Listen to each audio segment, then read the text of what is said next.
Well,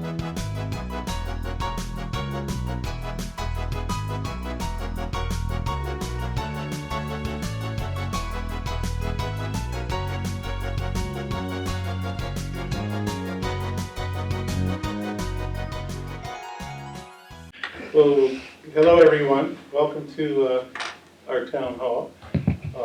We are glad that you showed up, and we hope that we can help you with any questions or concerns and understanding of what we are trying to do for Southeastern Connecticut. We don't usually do things by ourselves.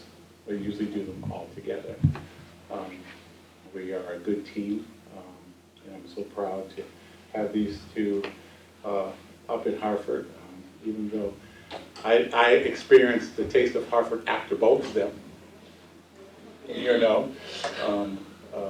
but being up here and having a personal relationship with them is amazing. Unfortunately,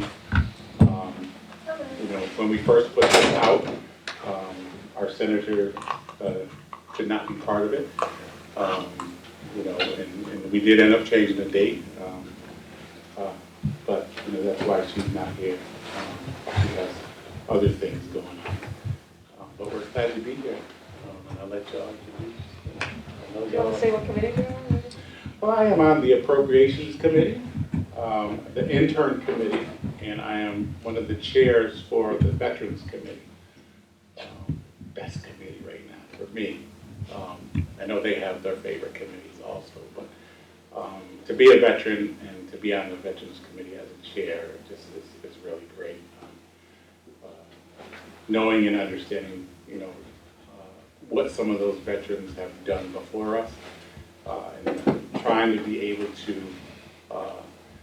make it better for them, for all that they've done is just the best experience in the world. So, grateful for that. Thanks for your service. Chris? So I'm Chris Conley. I have the 40th district, which is half of Groton and the southern part of New London. This is my 4th term. I guess I'm the senior of the group now. Ouch. But she's not the oldest. And I sit on 3 regular committees, and then I chair a different committee. So I sit on Judiciary Committee, which I still think is the best committee in the building. Judiciary Committee does all of our criminal bills, our civil bills.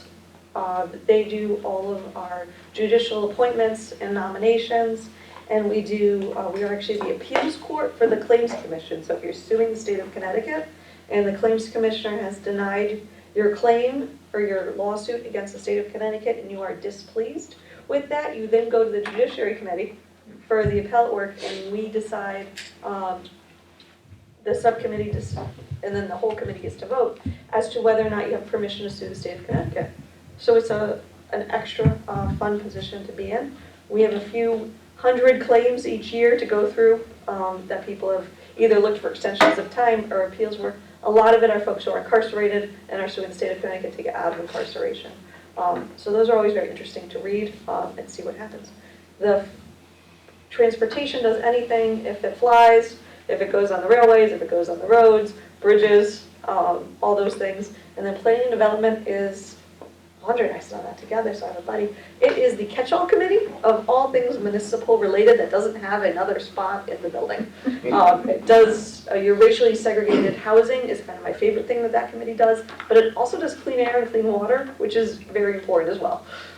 So different things, and then a few oddballs that didn't fit elsewhere. If it doesn't fit elsewhere, it goes to planning and development. Then the 4th committee that I chair, which is a committee of 1 or 2, is the screening committee. So that's after all the bills go through committees and get voted out by committee, then the screening committee, 2 of us, along with the 2 more folks, the majority leader and the Speaker of the House, sit down and figure out what bills need amendments, what bills are moving to second committees for review. So if it's a veterans bill that Anthony's going to do and it needs funding, it has to go to the Appropriations Committee for them to check off the funding. If it is, let's say, we're going to change something with the murder statutes, and it might have to go to Public Safety to get a check off for that. So sometimes things go through a second or third committee, and we do that work, and then we get the bills ready for the House floor and organize the day. So if you watch CTN, I had a seat.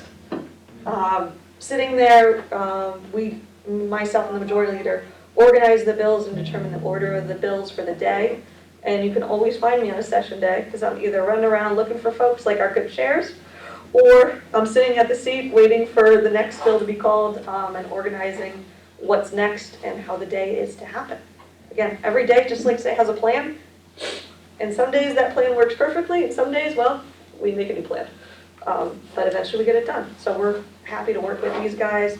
We always work as a team. That way we can cover the most committees, the most events, and help each other out. If someone's in a meeting, someone else can work on a bill, and we try to do our meetings, invite most of us, everyone to the meeting, so we can have a good voice for the town, for the districts, and then up in Hartford.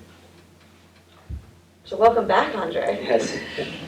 Well, first and foremost, I could not do this without just having a wonderful team in Chris and Anthony.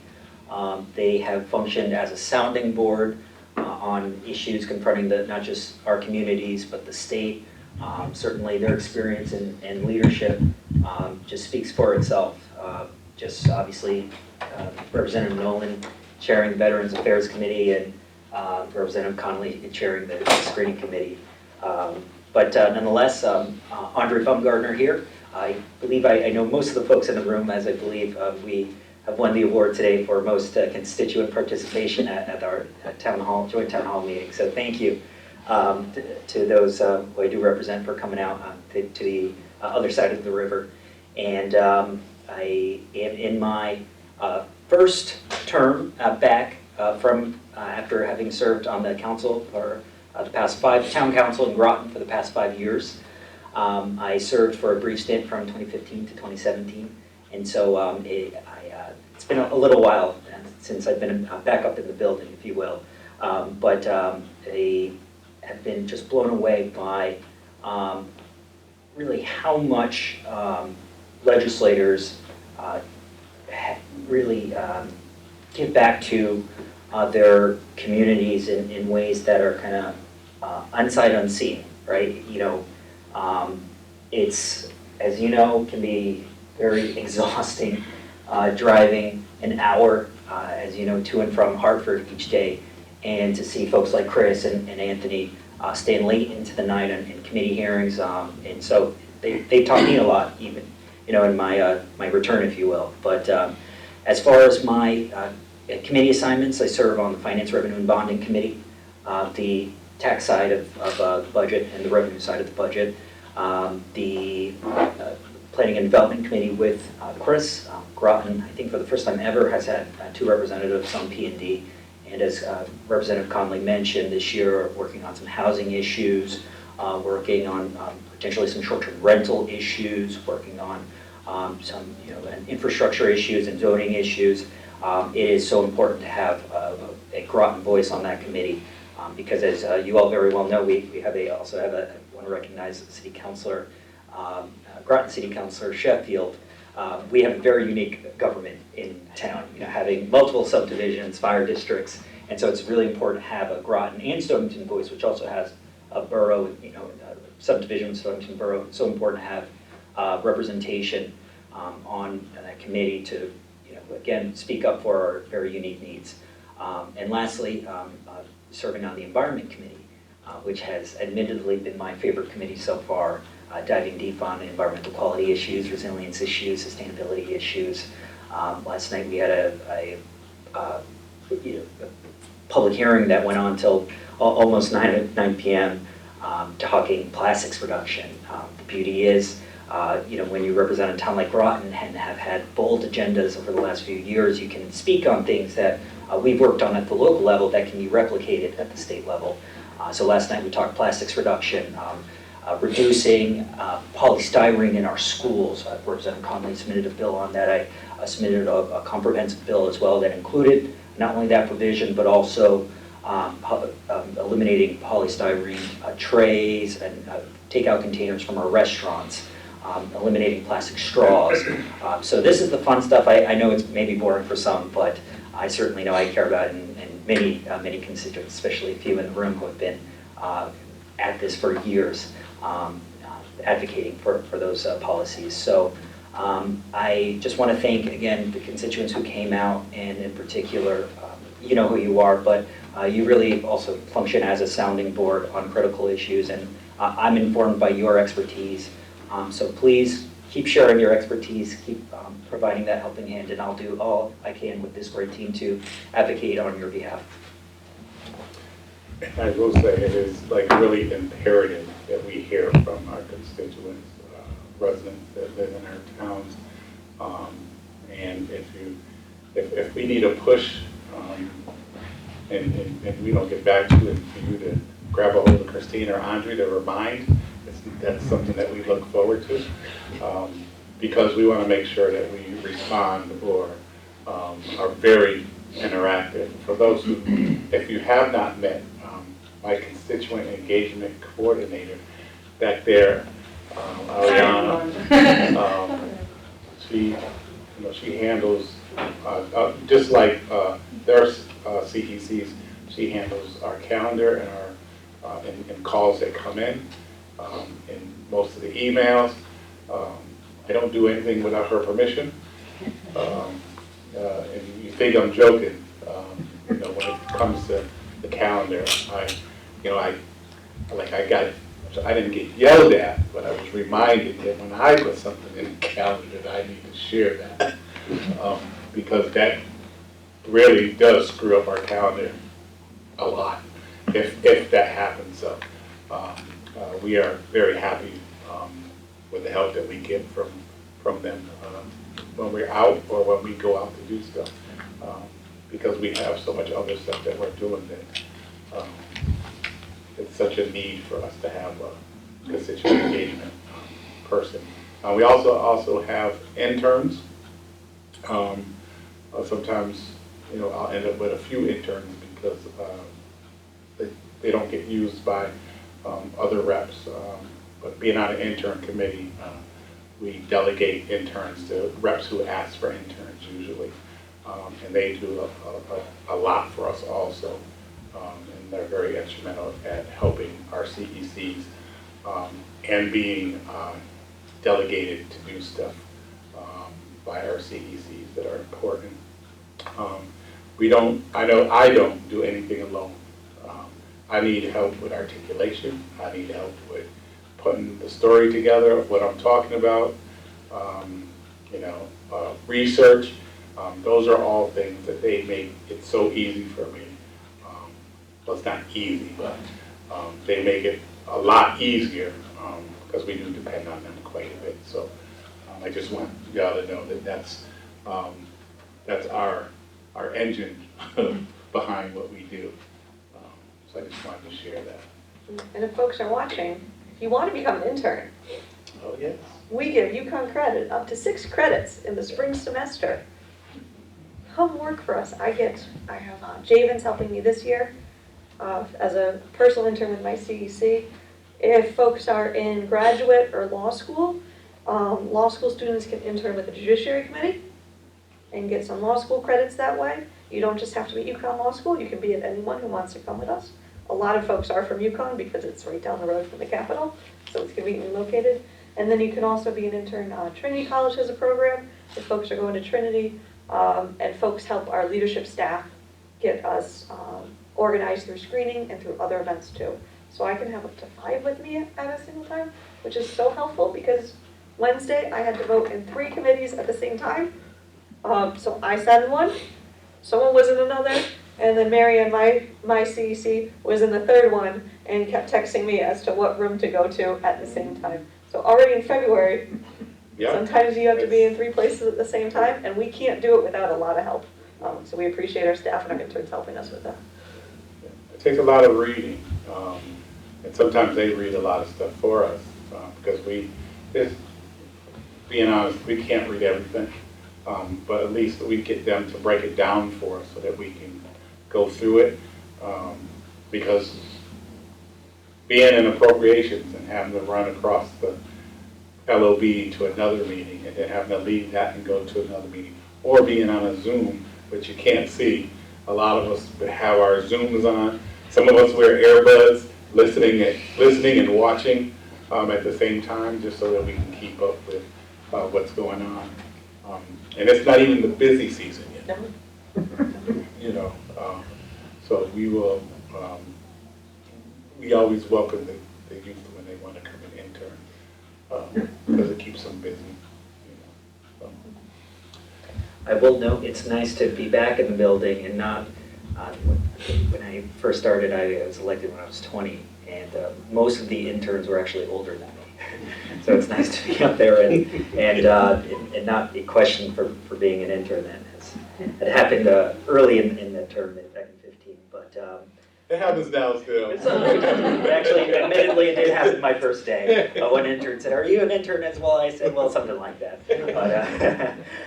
But nonetheless, we do hope to hear from you because you did join us and took the time to be here.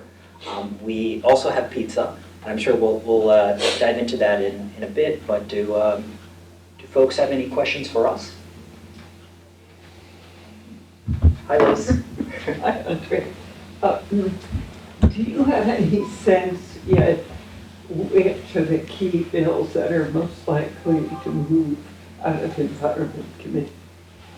Yes. Or is it too early to say? No, not at all. In fact, tomorrow we have not only a public hearing, but we'll be JFing, our first JFing joint favorable. It will be voting out our first batch of bills out of Environment. So we started the public hearing process in most committees a couple weeks ago, and that should continue for at least the next few weeks. And as far as priorities within the Environment Committee, I know yesterday we raised some concepts, and again, voting for a concept does not mean you endorse the bill. I want to make that abundantly clear, but as we do have a former chair of the Environment Committee in the House as well, and certainly appreciate you for your wisdom and guidance. I'm not there. But as you know, the hot topic in some districts, in some towns, are bear hunting.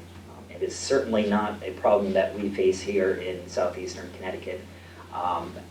With that said, I, in good conscience, cannot support hunting our bears. So I will be a no vote on that. But nonetheless, we did raise that concept as well as a concept of Sunday hunting and a few other bills that many Republicans are traditionally are more supportive of. So there's a bit of a horse trading that happens, and we'll also be raising, as far as our bills that we're proud of, plastics reduction. We had our public hearing, so we will likely be voting on that in the coming weeks. Also on environmental justice. That's been a huge focus of the Black and Puerto Rican caucus that Representative Nolan and I are part of. This year I have the privilege of serving as the caucus's secretary. We are 38 members strong, potentially 41 after a few special elections in the next couple of weeks. But nonetheless, it's so important that we prioritize the health and sustainability of our urban communities. Oftentimes, they're the first in line to receive, receive in many cases companies or various power plants that have very high emission rates, and so I just hope that we can finally have the wherewithal to pass a more comprehensive EJ bill, and I'm hopeful that is the case. So EJ, again, I mentioned plastics, neonics, banning certain pesticides and the application to lawns and ornamental trees, and that's very important that we protect our pollinators. So do you think those bills you mentioned have a good chance? I do. Passage out of committee? I do, yes, I do. But I also know that you never know how things go. I know. Hartford. So But The push is on. yes, I'm optimistic. Notice I said a good chance. Yes. And in the past, admittedly, I think that the committee, even last year, it really does depend on who chairs those committees. And I know last year there was a very, very strong Senate chair who was very passionate about environmental quality issues, that being Christine Cohen, and she's no longer the chair. So I would argue that even reviewing some of the bills that were voted out of the Environment Committee last year, I think are a bit stronger than even some that we're considering this year. So I hope that as a committee, we can kind of continue to be bold and proactive, because obviously, you know, the sea levels are, you know, they're only getting higher, and you know, 20-inch sea level rise by 2050. You know, a warming climate here in southeastern Connecticut. We really need to be bold as far as climate action, and just historically we just have not. Could I just follow up? Yes. There's a huge loophole in the plastics bill that exempts hospitals and Yes. nursing care centers. Yes. I encourage you to try to close it.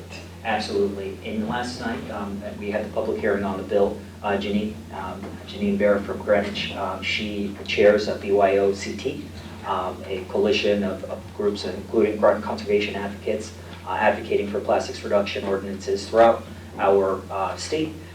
But I did ask her about that loophole.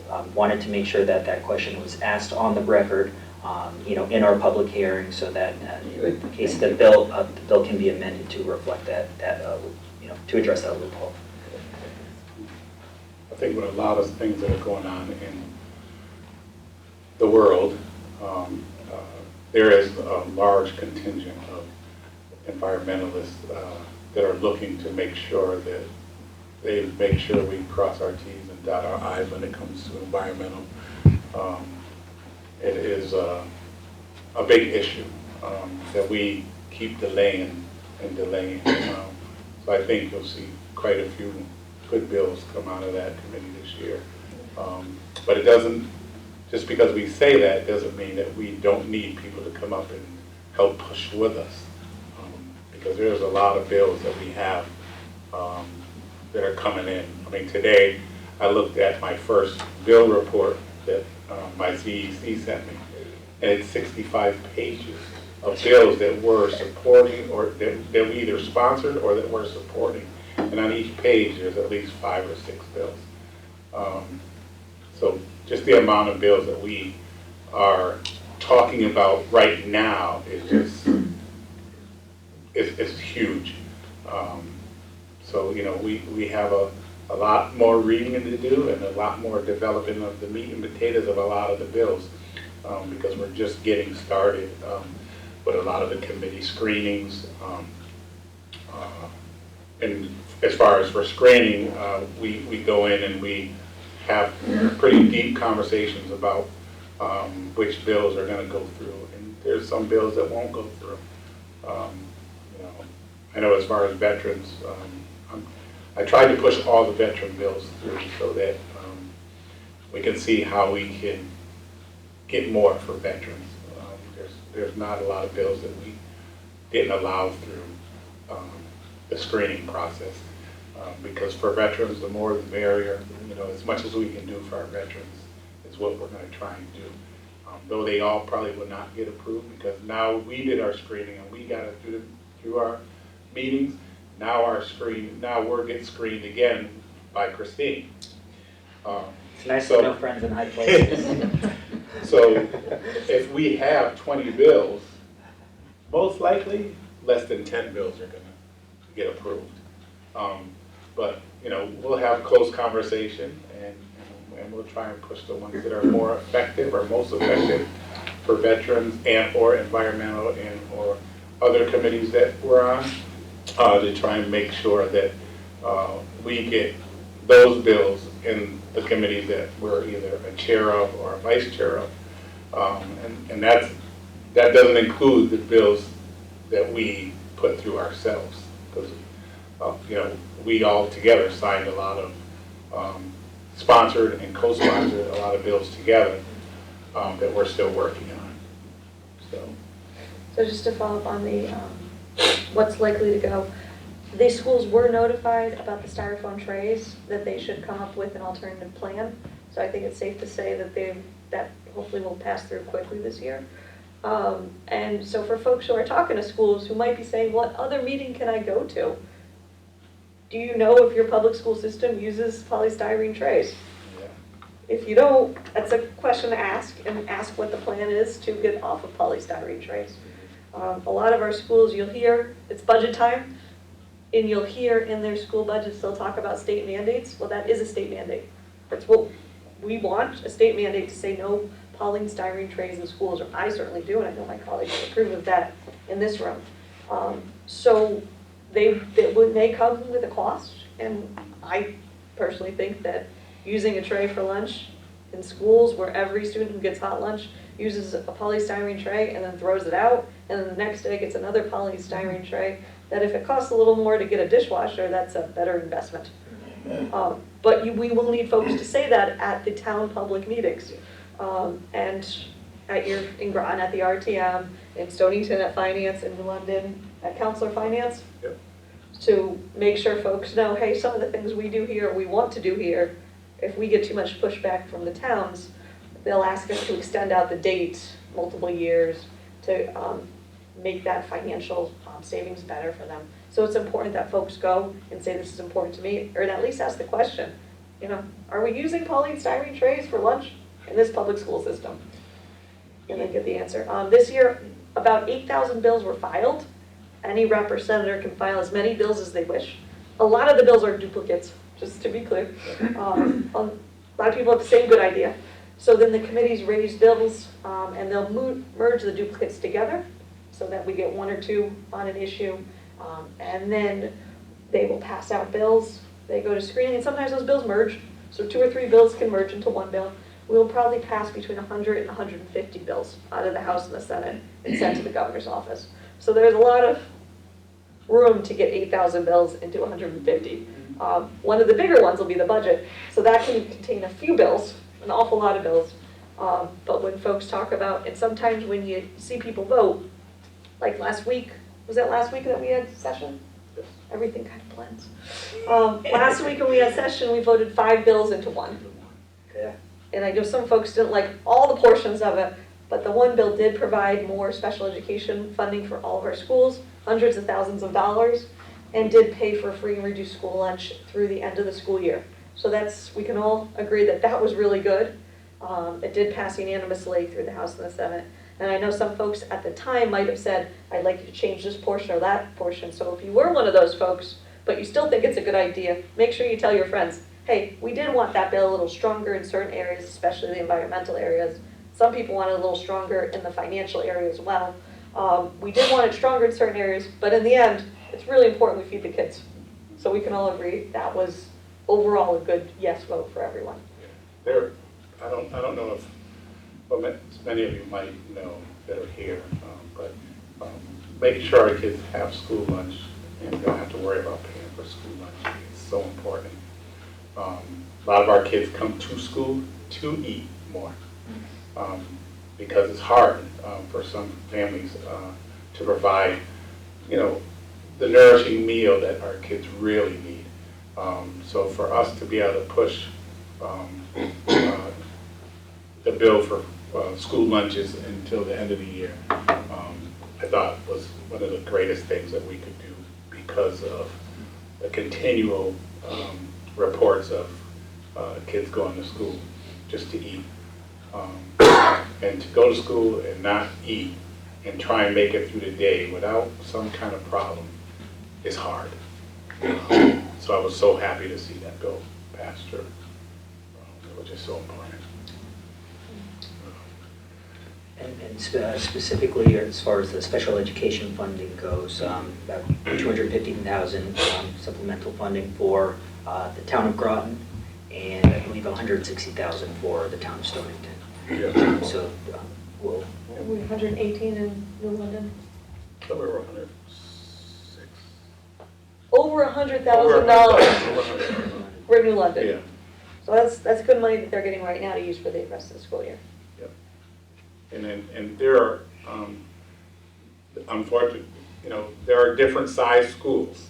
You know, so a lot of people had questions, well, why did New London get so much less than other schools? Or why did other schools get even less than New London? You know, that it is the size of the school, the size of the student population that we have to cover. So that is a big difference in a lot of schools. We think we have big schools, but if you go down to the northern part of the state, those schools are huge. You know, so you know that's the difference in when it comes to funding. Some funding different in other areas because of population. Some funding is greater because you know they have a bigger delegation. So there's more hands and feet digging into leadership, and that's why we're so happy that we have Aundré back up there, because now we can dig back in to try and make sure that we get the funding that we want.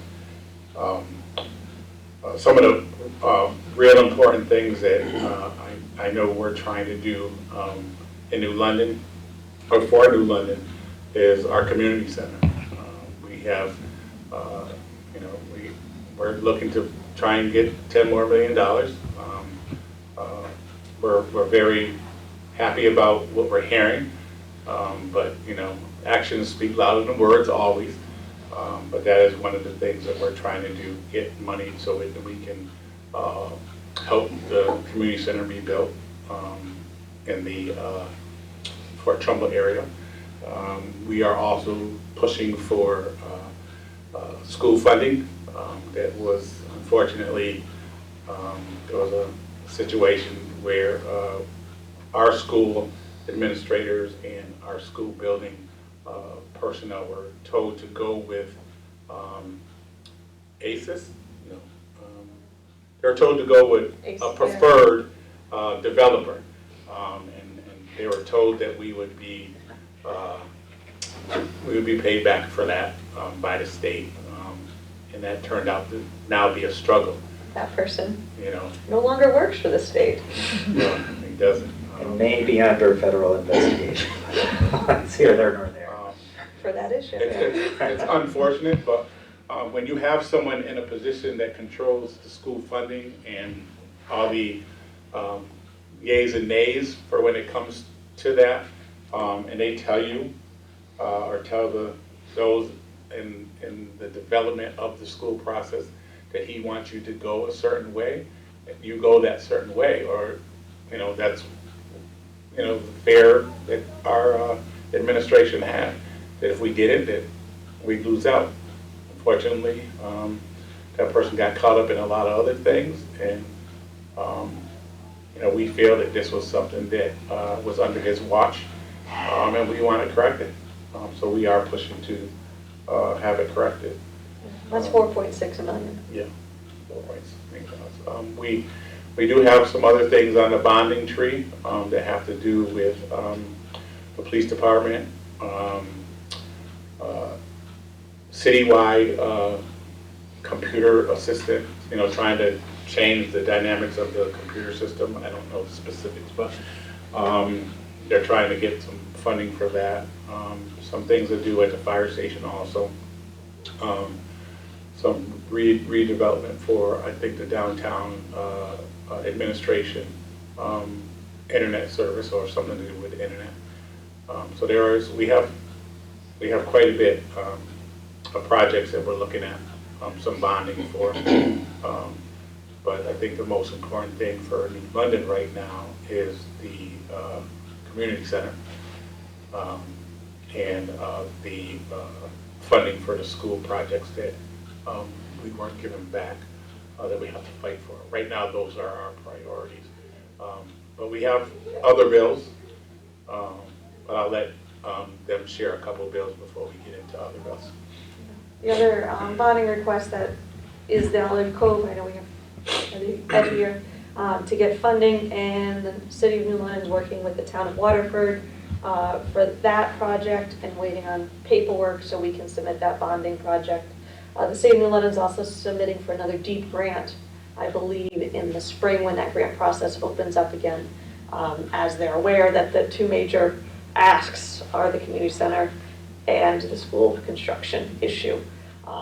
And so as we have multiple asks, it's always good to have your Plan A and Plan B. So Plan B for LA Cove this year is the DEEP grant, in case the bonding is used for the other issues. And the school issue was, while we knew about it for a couple months, it was a bit of a surprise to everyone.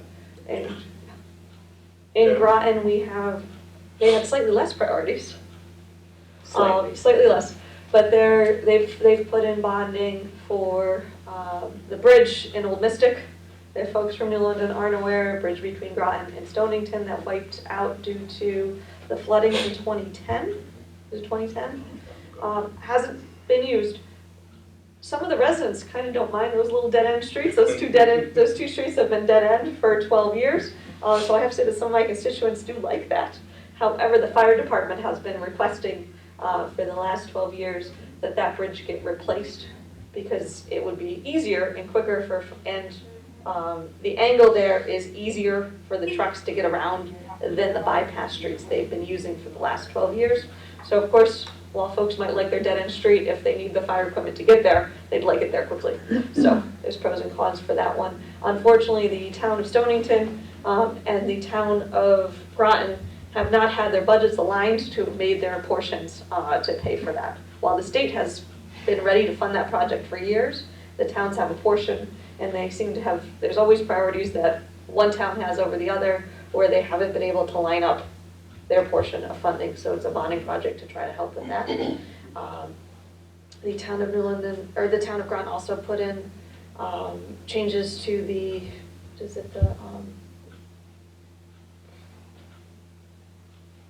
down by Spicer House. Boathouse. The boathouse. Folks who live in Noe, that's needed some repairs for a while. So to repair that boathouse, the structure itself, they put in that request. And they put in a sidewalk project, because we always need more sidewalks and bikeways, right, in every town. So they put that in. Absolutely, and the beauty is, having served on the council at large, you represent the whole town, not just portion or districts within the town. And having served as former 41st rep that included the South End of New London, no longer after redistricting, they're in great hands with Chris.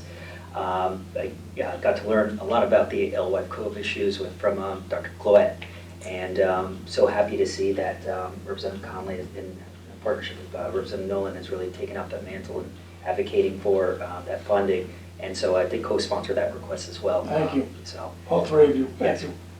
absolutely, and so nonetheless, it is, we've illustrated, even if an asset isn't cited or located within asset or institution isn't located within our district boundaries, we still support one another in our efforts because, certainly public safety, as you mentioned, and environmental quality, it all goes hand in hand, and inevitably we're all impacted by it. So I look forward to supporting those requests. As Representative Conley mentioned, the boathouse in Noank, heavily utilized by the Parks and Rec department, and very proud to support that bonding request. And in Stonington, the town of Stonington Borough submitted a bonding request for a comfort station. If you go into Stonington Borough at all, you need to use the restroom. You can't unless you know somebody who lives there. So now folks will be able to utilize the restroom if you go down to the town docks or one of the great restaurants down there. So very excited and hope we can get that over the finish line as well. So we are so fortunate to represent a very diverse and active coastal coastline, from New London to Stonington. But again, it's a team effort, and we'll be supporting each other in our requests. It's the funny thing about us three being able to work together is because everybody now knows like New London is happening and Groton is getting it done. So it's good to know that people are understanding how Southeastern Connecticut now is picked up to another level when it comes to the building of housing. Though we are really intensely trying to work on making sure that affordable housing comes, not just market rate housing or the high-end condos. So we want to make sure that affordable housing comes. So we are trying to work closely with the housing committee to ensure that that gets done. I did one of the, I guess, I don't know if everybody understands, but is it 240? What is it? 240G? 230G. 230G. 830G? 830G? So we each have parts, say Teamwork. That's the exact word, teamwork. Normally, there's just a 10% requirement from municipalities to make sure that, you know, they have sufficient affordable housing in their communities. I did put in the bill to request to knock that up to 20%. A lot of people struggle with that because they don't want to have affordable housing in their towns. I think because it's been so long since we have changed that, I think that it was appropriate to put that in to make sure that if towns don't meet that requirement, that then the builder themselves, there's another avenue for them to go in and put in requests to make sure that that's done. And it's not, you know, it's not to take control, but it's just to make sure that affordable housing is something that all towns can have. And I know I really want affordable housing up in this area of Southeastern Connecticut because we have such a thriving EB, the Navy, the colleges, the casinos, for those who are working in those places, that's beneficial for them. And whatever we can do to help with that, that's what I want to do, and I believe my colleagues do also. Well, and we've met the 10% again. Brian in New London, Stonington still has a struggle. But working on it. But many of the towns in Eastern Connecticut or across in Southern and Fairfield County are nowhere close to the 10%. So it's really unaffordable. If you're a teacher, if you're a police officer, if you're working for the town, most folks can't.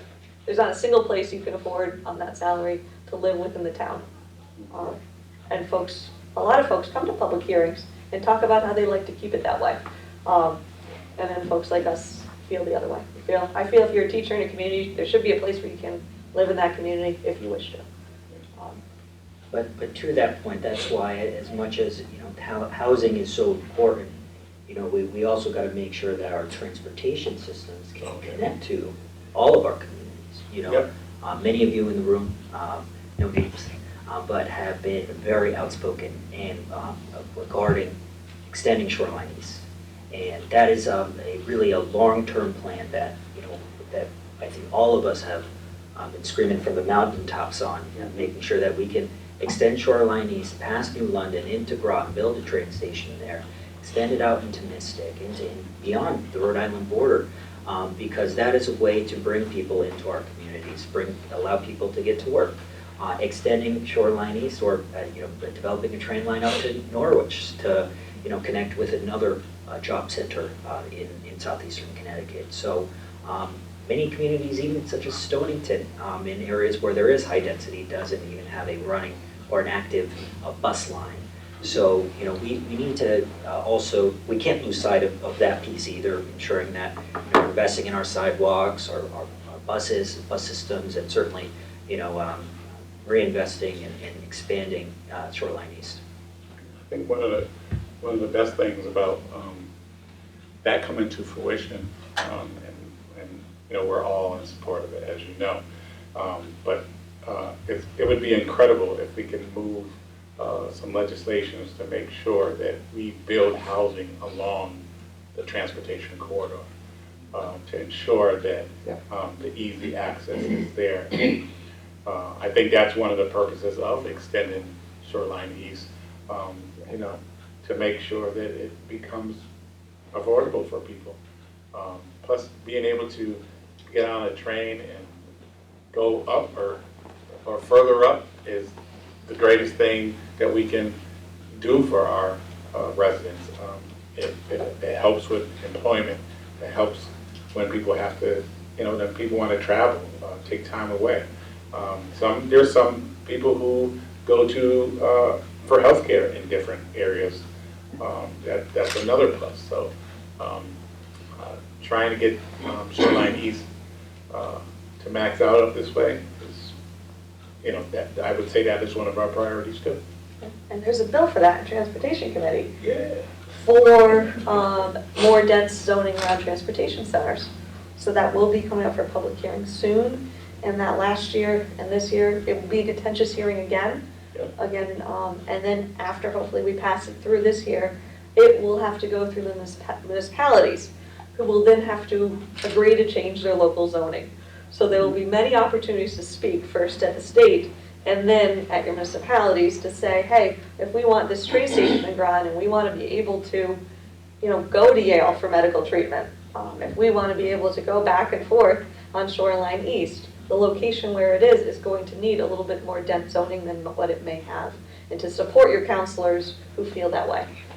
Because the folks who feel opposite, who want to keep their large lots and want to keep other folks out of the community, will certainly be attending those hearings, using the word character of the community. And it's very important that like-minded folks attend those hearings so that the counselors hear everyone's voice.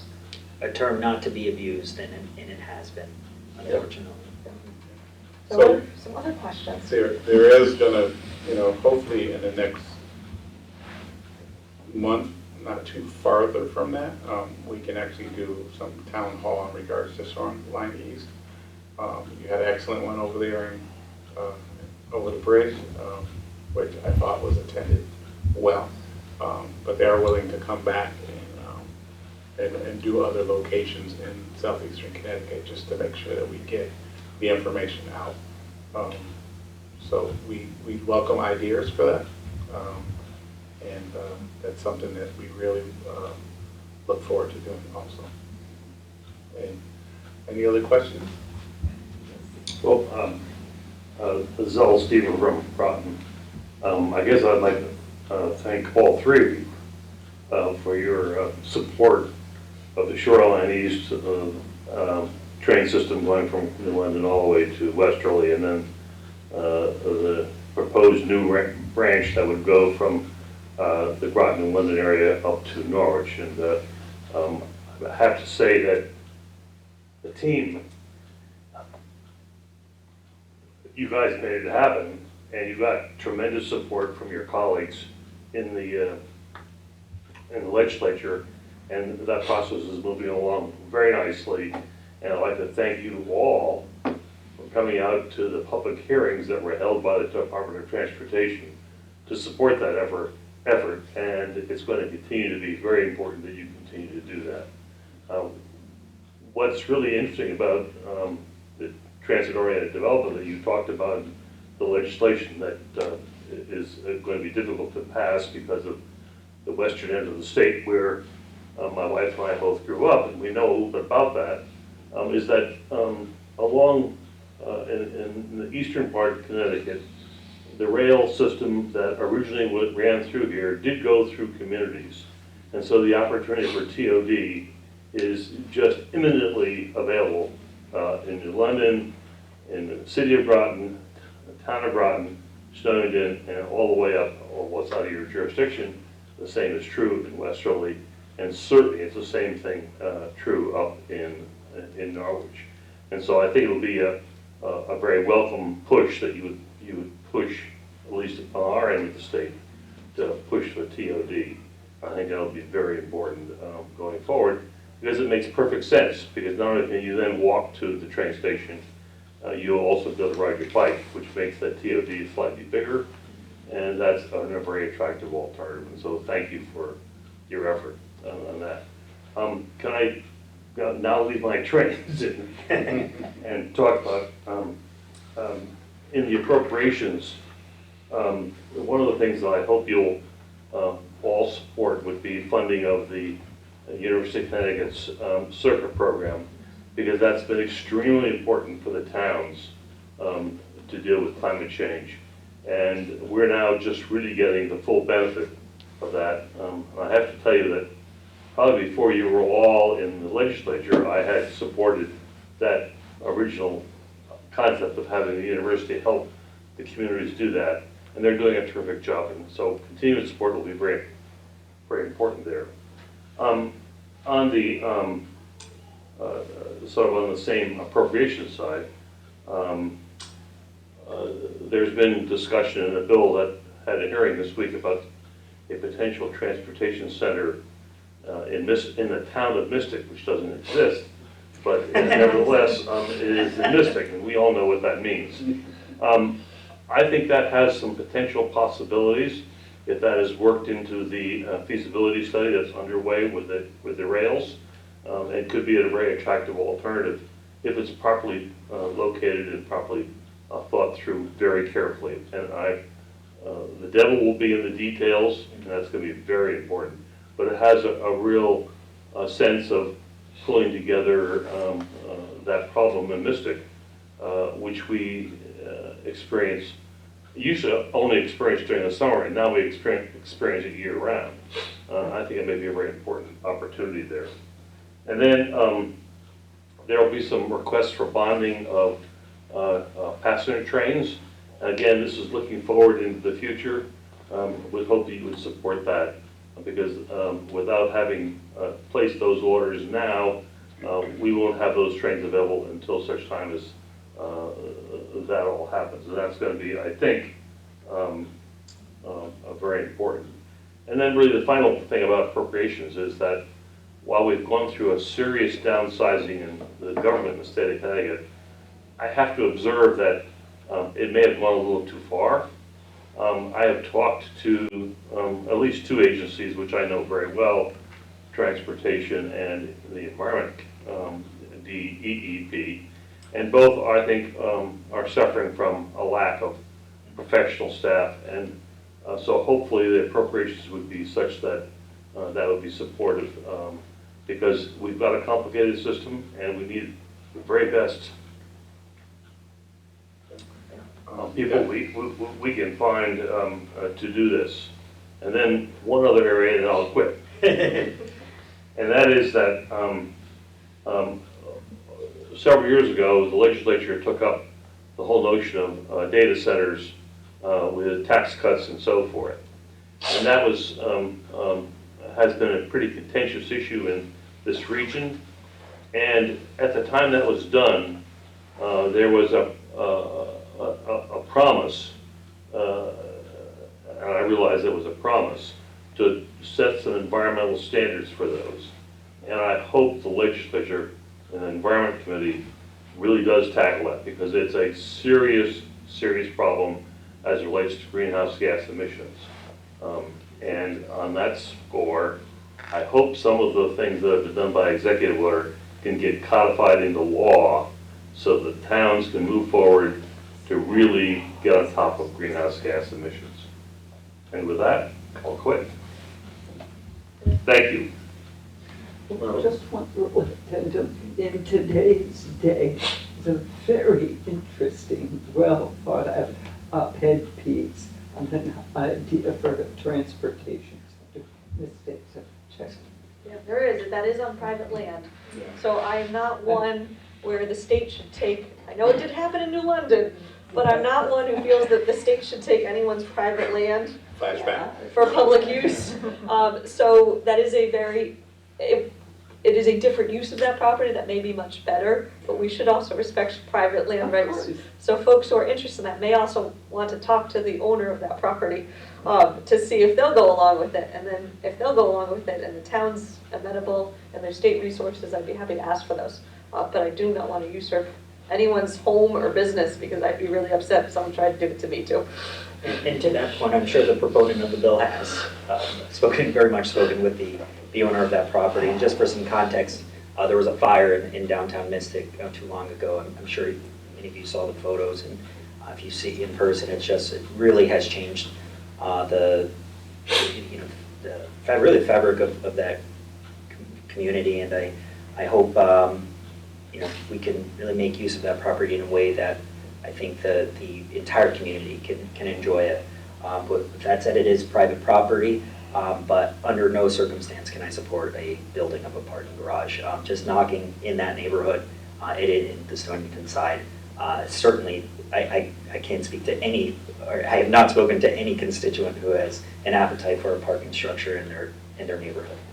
I think that's why it's important to characterize that particular piece of legislation to be a feasibility study. Absolutely. And which generally has sort of vague concepts of how you do it, but puts it together in a way that actually makes them logic. And having spoken to both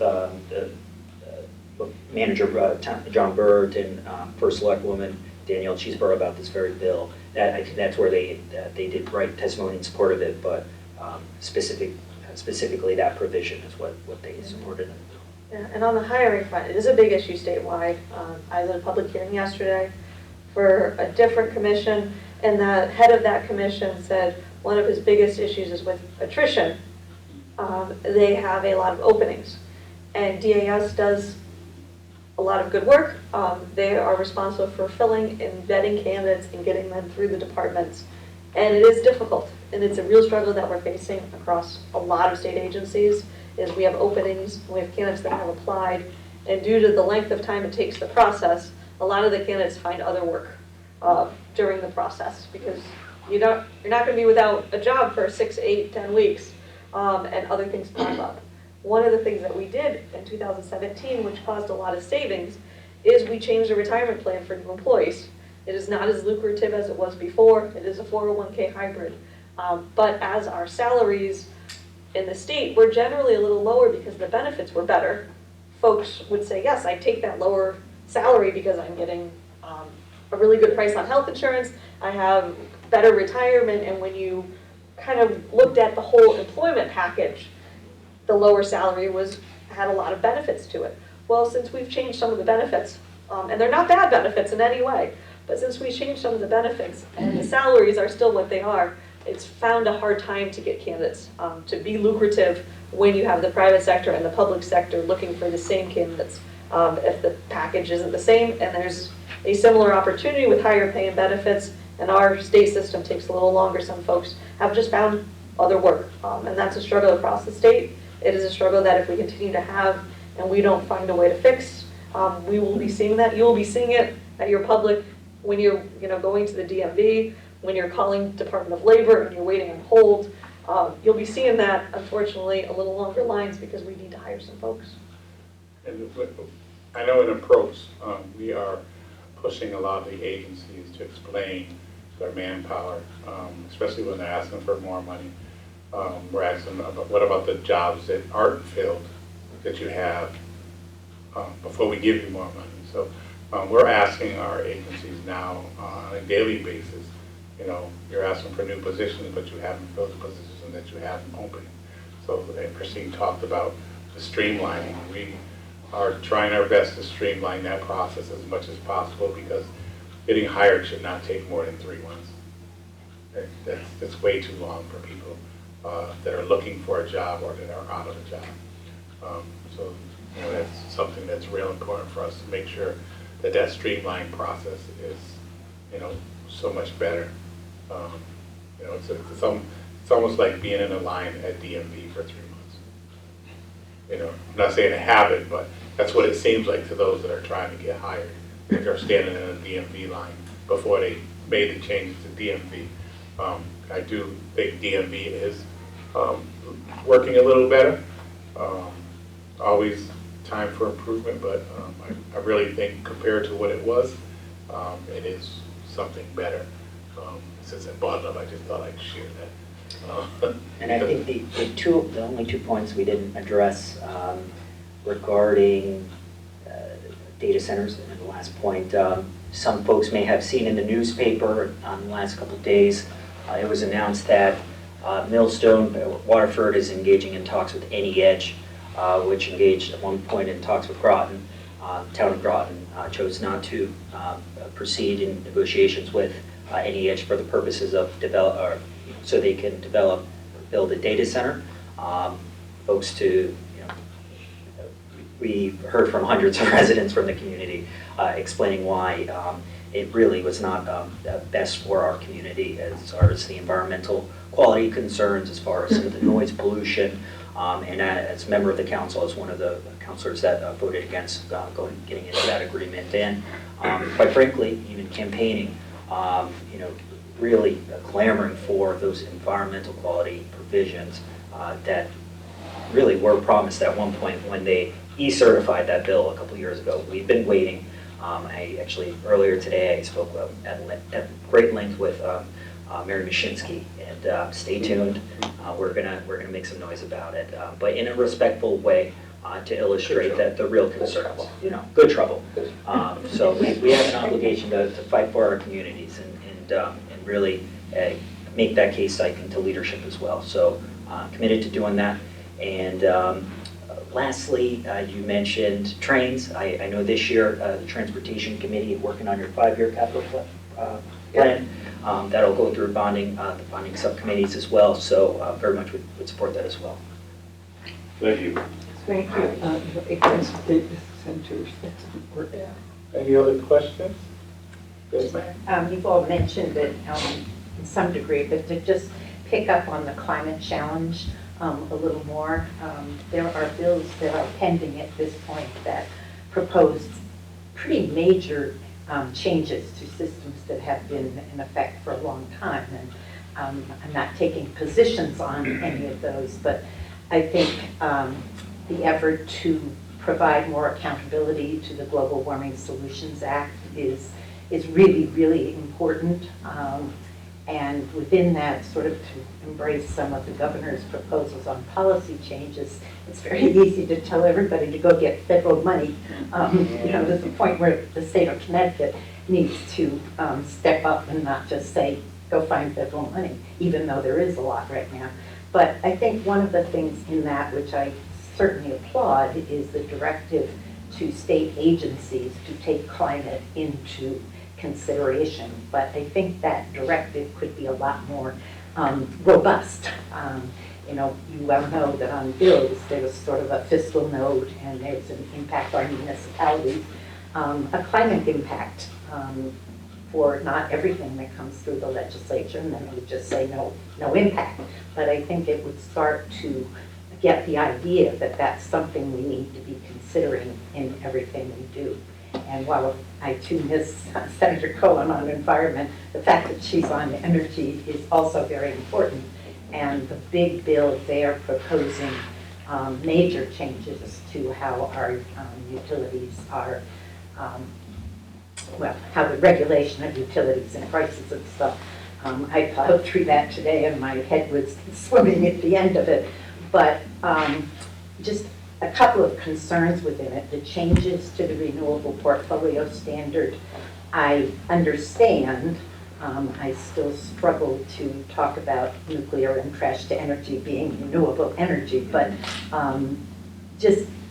I hope you will have conversations with Senator Cohen about the impacts of some of the proposals in that. And I think the one that I really don't understand is taking when suppliers can't meet the renewable portfolio standard, they make a compensatory payment, and that has always gone into the Green Bank, the Clean Energy Fund, to fund more projects. And this proposes it to be a refund to ratepayers, which I understand, but it's pittance on a ratepayer's bill. We're talking about millions, not something that they're ever going to notice, and yet the total of that makes a significant difference in terms of funding clean energy projects.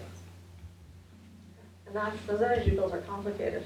They Those are. are the most complicated They bills. are, and We're more complicated than state budget, what I read. no, it's We have our staff look at our bills because we Yeah, don't. but So my head spins too with those. Pardon? My head spins with those energy, Yeah. with that energy bill as well. Yeah, and though we're joking about it, it's a serious issue, and we're getting raped by our electric companies.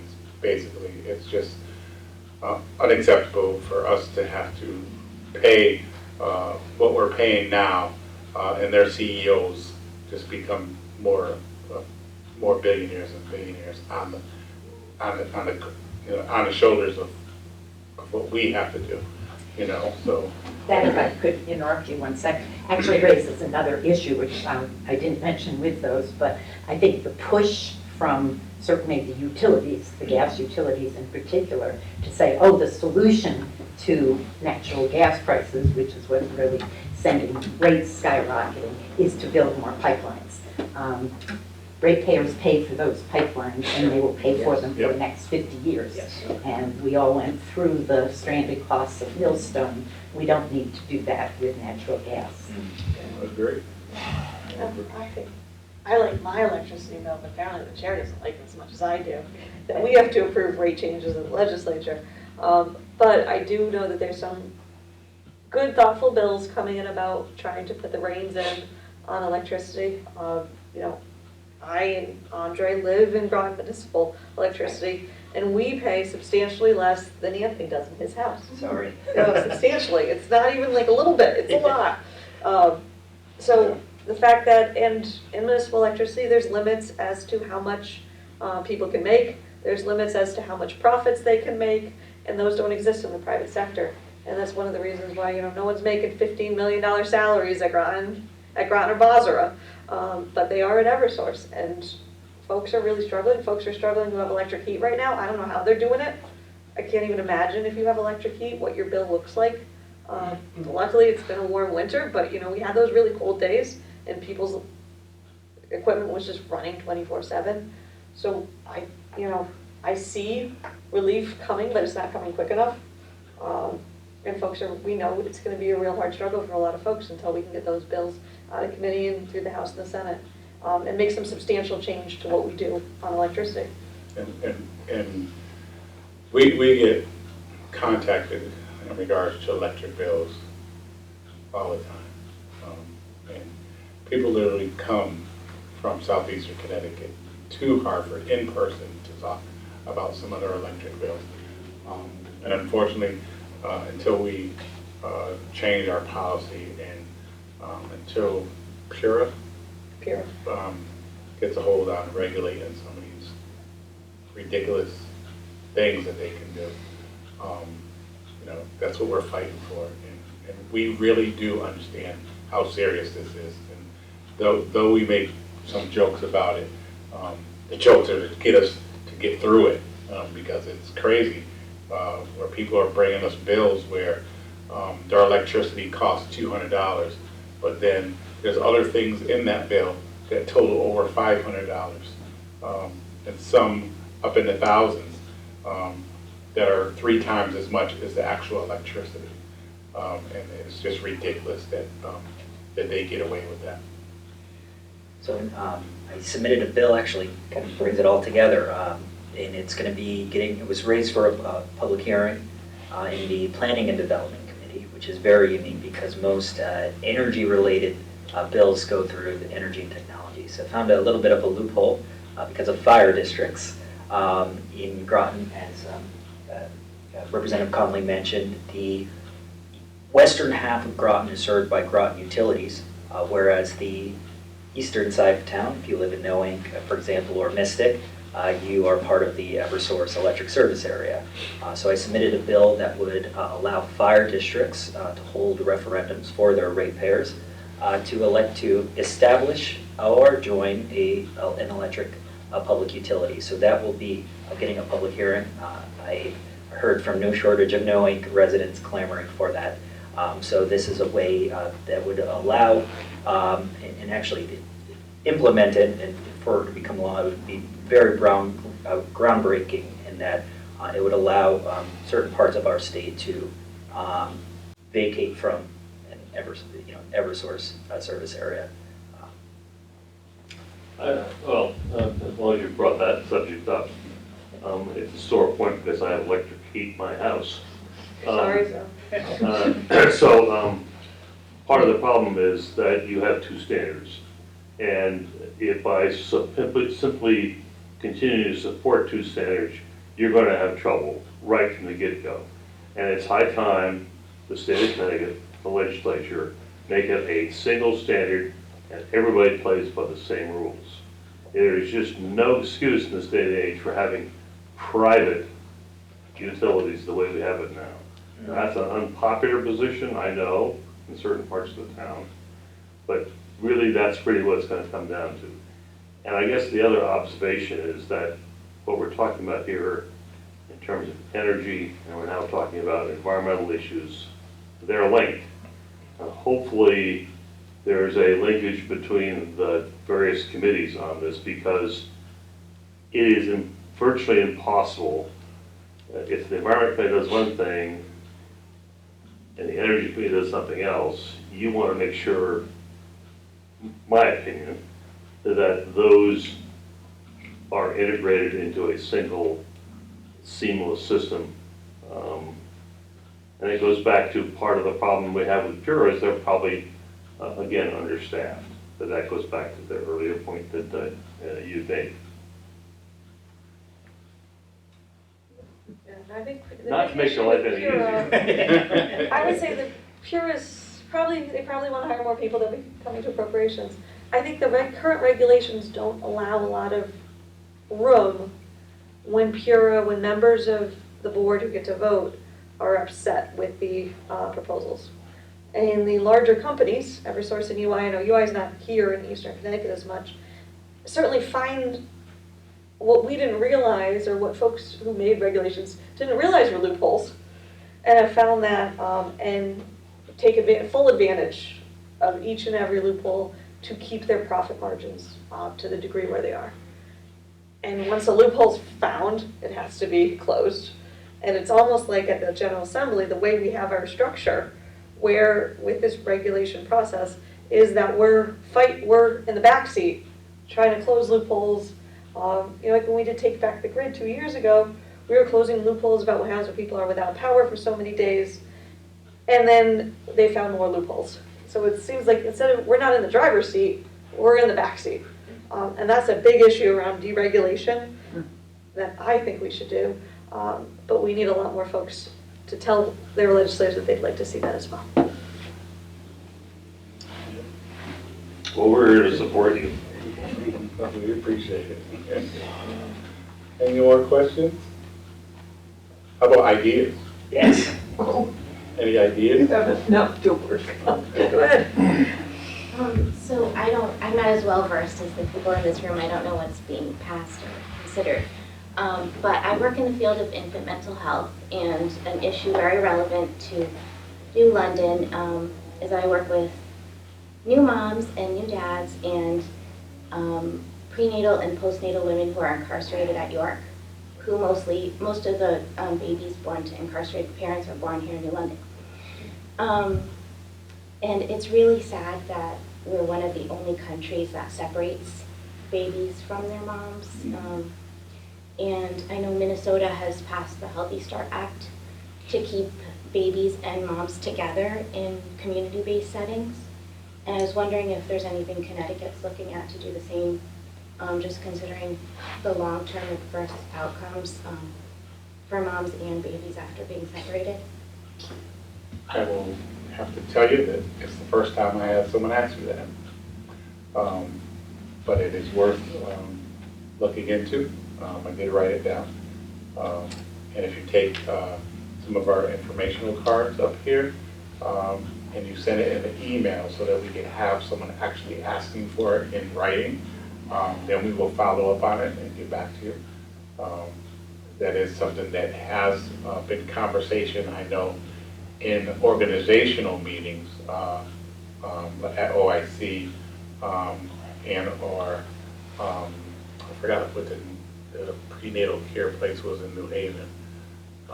But I think Representative Porter may be working on something, but I just don't know the details of it. I don't think there's meat and potatoes with that bill yet, or with bills similar to that, if I'm not mistaken, but we will find out and get back to you. And there's always opportunity for putting, even though some of our bills had times where we had to have them in by, there are still small opportunities, small windows where we can get a bill in. Just takes a little bit of work. So that will be something that we can look at. Appreciate you bringing that up. Yeah, that's a great idea. They do it in Europe. There's a lot of far more progressive programs about incarceration and reunification and training and dealing with the prison pipeline than we have in the United States. We're really behind on a lot of things when it comes to folks after they've done something and paid their time, getting integrated correctly and swiftly into the community.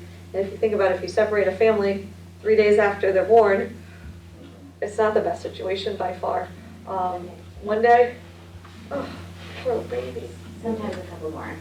This is C-section, you get to stay the whole 3. But also there's limited amounts of time that children can be in foster care, so sometimes if a woman has a sentence that's long enough, that means she's never going to be reunited with her child, which is really sad.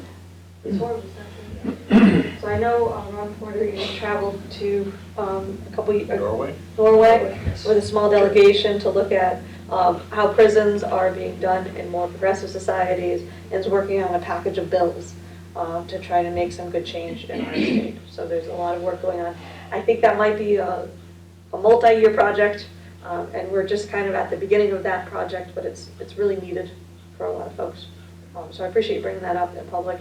And it will be something that we're going to need a lot of public testimony on when it comes up, because unfortunately a lot of bills about incarceration, those who are incarcerated do not vote. And it's important, and it's important that we hear from members of the community, because it's such a forgotten population. You're not seeing folks out in public, they're behind the wall. So you're not seeing folks out in public, and they don't have as good of an opportunity to tell us how they feel and what they need. We saw it in COVID when folks didn't have an opportunity to tell us about safety and had to write actual letters to us instead of sending an email and let us know what they need. So it's important that folks like yourself are speaking. And compassion, I think, sometimes is missing from the building. We get kind of stuck in our echo chambers and end up hearing some of our colleagues make talking points that we hear on certain news stations. And it is so important, as Representative Conley mentioned, that you do testify on bills such as what you talked about, because those personal stories, you just can't,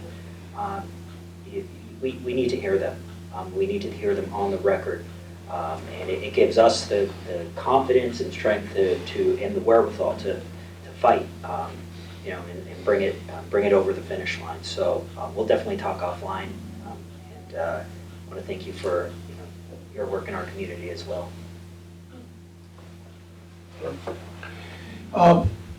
Question, a couple of them. On the Alewife Cove bill, is that a bill that you guys put in? Is that a letter? It is a bill, but a bonding request bill is a notice that there should be a bonding request coming. So it's not a bill that gets a public hearing or that gets voted out of committee. That's what I was asking. So Mayor Mike Passero was working with you guys to get the paperwork in. Yes. Okay, good thing. On the demolition contract that's causing a little problem in New London, if that gets mitigated in your favor, at $4.6 million is back in the pot. Am I hearing that might be available to help with our request, or is that just go away? Because you said you have 10 million that you want for We're looking at 10 you got 10 million for the school. community center, Yeah. and you had 4.6 the reimbursement. reimbursement. Yeah. If the reimbursement gets adjudicated in your favor, Mhm. does that help other causes that you're going for money for in this area, or is that just general fund? Well, that helps other causes, not only here, but in other areas of the state of Connecticut, that the same thing's happening.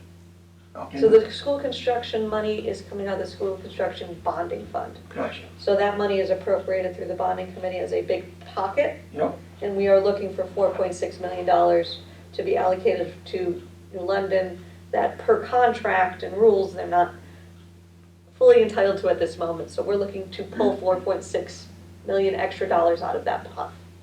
Gotcha. The other thing is deep. Working with Mayor Mike Passero, we had lots of dredging at State Pier and dredging for the new Coast Guard Museum.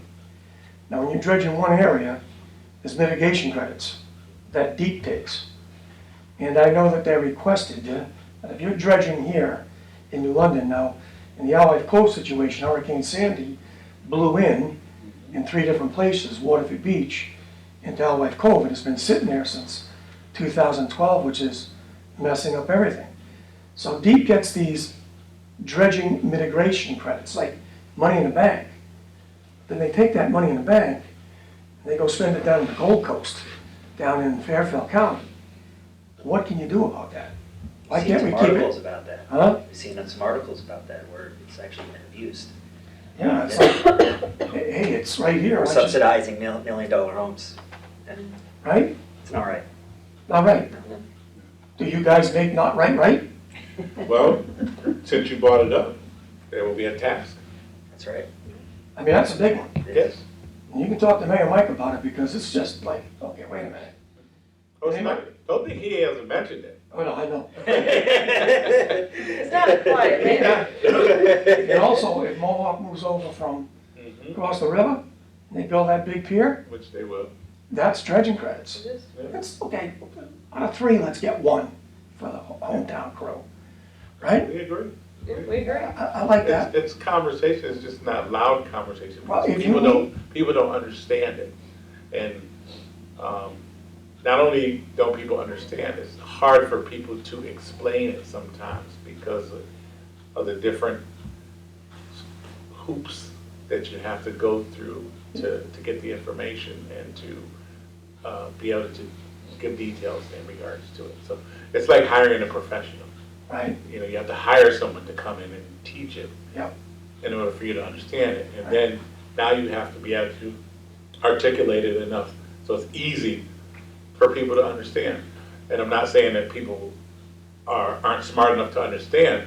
It just needs articulation in regards to a lot of the details that there are when it comes to that.